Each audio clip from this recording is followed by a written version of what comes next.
Hello guys, welcome to Finstock Biztalk. This is a channel we talk about businesses. We give you tips and insights on how to run, start and manage your business. And today we are going to be talking about the workplace. Sometimes when we're in the workplace, conflicts do arise, and sometimes we do not understand how did they start. And you find that people are have ended up in bad terms because of conflicts. And today we are going to be talking about what are some of the causes of conflicts in the workplace. If you find two people or your colleagues fighting or having bad blood between them in the workplace, now you'll be able to understand what are some of the things that are likely to be the cause of that conflict. And one of the things that can actually cause conflict is religion difference. You find that when people don't share the same beliefs, they tend to conflict because they want each other to listen to their beliefs and understand them, and maybe in a way influence them to believe that their religion is the best. So you find like, let me give you an example. There's a Muslim and there is a Christian, and a Christian is debating on how their religion is the best and how Muslim is fake. Or you find that the Muslim is now the one who is saying that their religion is the best and how Christianity is fake. And you find that these two people have two opposing ideas, and they don't seem to settle on that whichever the religion, we are praising one God. So you find that they want to the other partner or the other party to listen to them and actually accept their religion and forfeit theirs. So you find that these are some of the debates that arise in a workplace, and people start misunderstanding each other, and they even go to the extent of fighting because of religion. And religion is something that has really caused war between people. It has caused breaks between ties. It has even caused companies to collapse.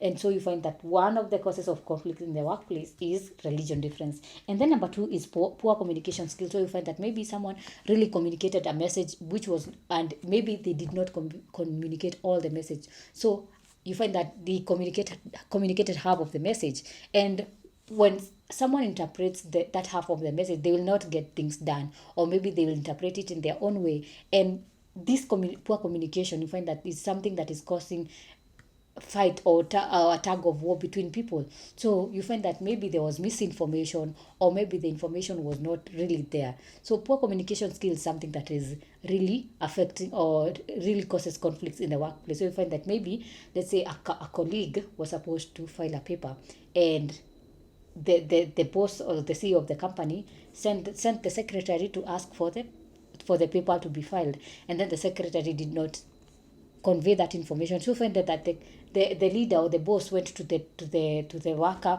directly, and he started asking or questioning the worker about that file. And because he doesn't even understand which file you're talking about, because the information was not really conveyed to him, so you find that there is a conflict between the boss and the worker.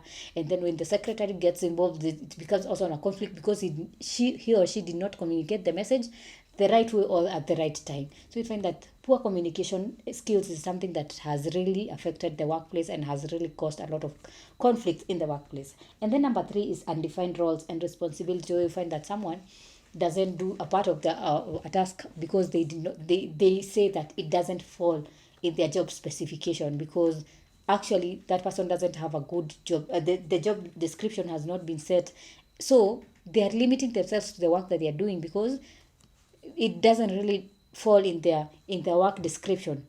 So you find that sometimes work will not be done because people feel that their roles or the responsibility that they're being given is extra or doesn't match with whatever they had applied for. So you find that in a workplace or in a workplace setting where there is no defined roles, or people don't know or people don't understand what they're supposed to be doing, there will always be negating work to each other, and they will always be us feeling like some of them feel superior than others feel like they really they're not getting paid enough to do that work, and find that this is something that can cause conflict. And then another thing that can actually cause conflict in the workplace is poor leadership. If your leader doesn't really know how to lead, it will always be disaster in the workplace, because he will not be able to negate commands. He will not be able to direct you, or you will not be able to achieve the goals and the objectives that you had set because of poor leadership.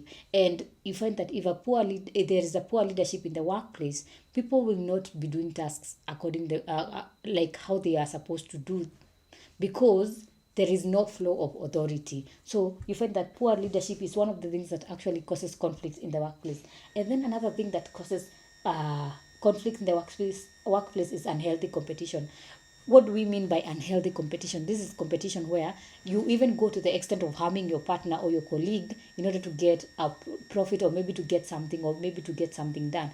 And this mostly especially happens in the real estate. I have seen a certain similar concept in the real estate, where you find that people will because of unhealthy competition, they will steal clients from other people and even delete their databases so that they can take that client and get commissions. Maybe you want, if you sell a piece of land, you get a commission of 10%.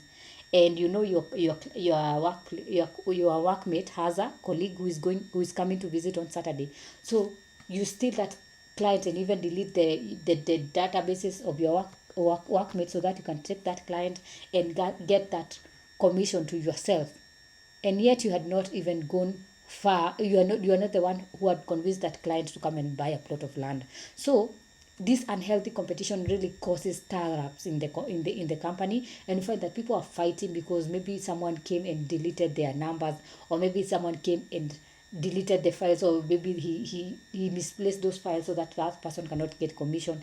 And you find that this translates to bad energy and bad negative vibes in the workplace, and people are always arguing on, this person is selfish, this person doesn't love me, this person is always looking doing things to make me feel bad. And you find that these conflicts, they are always making the workplace look like it has a lot of chaos. And so you find that this is one of the causes that can cause conflicts in the workplace. And we have said that the 5 causes of conflicts in the workplace is: number 1, religion difference; number 2, poor communication skills; number 3, undefined roles and responsibilities; then number 4 is poor leadership; and then number 5, unhealthy competition. I hope you have learned a thing or two. If you have learned something, leave a comment in the comment section and I'll be sure to read it out. And if you're interested in learning more about maintaining good relationship in the workplace, and or how to manage your workplace, or maybe how to manage your team and improve the team performance and everything related in the workplace, you can enroll for our workplace course, online short courses at Finstock University College. Visit their website at www.finstockuniversity.com, or call their customer care number at 0703 313 722, or send them an email at info@finstockuniversity.com. Until next time, goodbye.